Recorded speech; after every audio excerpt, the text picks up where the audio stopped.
Hello and welcome to Top Stories Podcast, where we dig into the behind-the-scenes moments of your favorite shows. I'm Ava.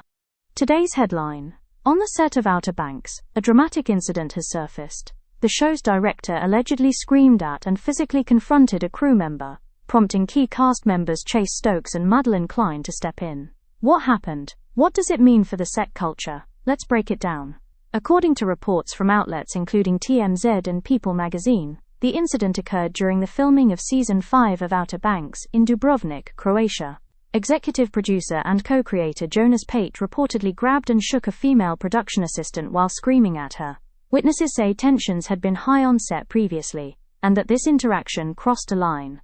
Stokes reportedly separated Jonas Pate from the assistant. Madelyn Cline allegedly stepped in to de-escalate the situation.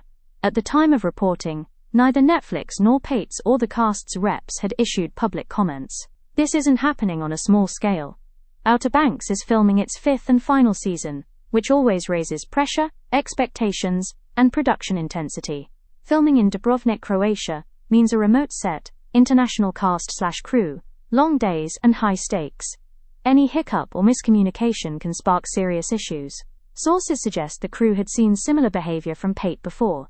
Some say this wasn't an isolated outburst.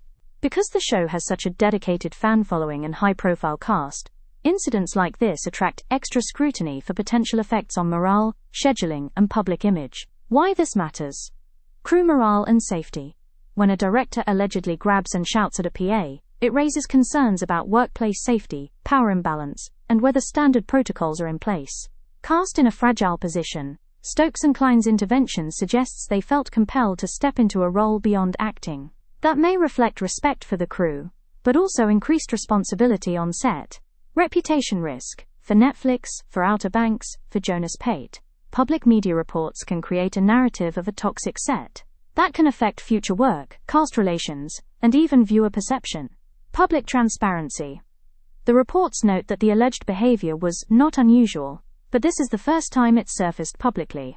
That raises questions about internal complaints, whether protocols were used, and how much the crew feels empowered to speak out. Let's also consider what this means for Stokes and Cline personally. Stepping in shows leadership or allyship, but it could also mean added stress, an unwanted spotlight, or complicity. Will Netflix or the production company issue an investigation statement or remedial action? Will the cast, Stokes, Cline, comment publicly, or will other crew speak out? Could filming be delayed or adjusted due to internal reviews or team morale? Will this affect the narrative around Season 5's release and possibly overshadow the show's final arc? Will there be broader discussion around working conditions on location-heavy productions, especially with young cast/crew? What started as a behind-the-scenes moment on a beach treasure show now raises serious questions about power, respect, and what happens when a beloved show's world collides with real-life tension. If you found this breakdown insightful, please like, subscribe, and hit the bell icon so you don't miss future stories from behind your favorite shows. In the comments, do you think actors should intervene when crew are mistreated? Or do you think this should be handled differently? I'm Ava, and this has been Top Stories Podcast. Thanks for watching/listening. See you next time.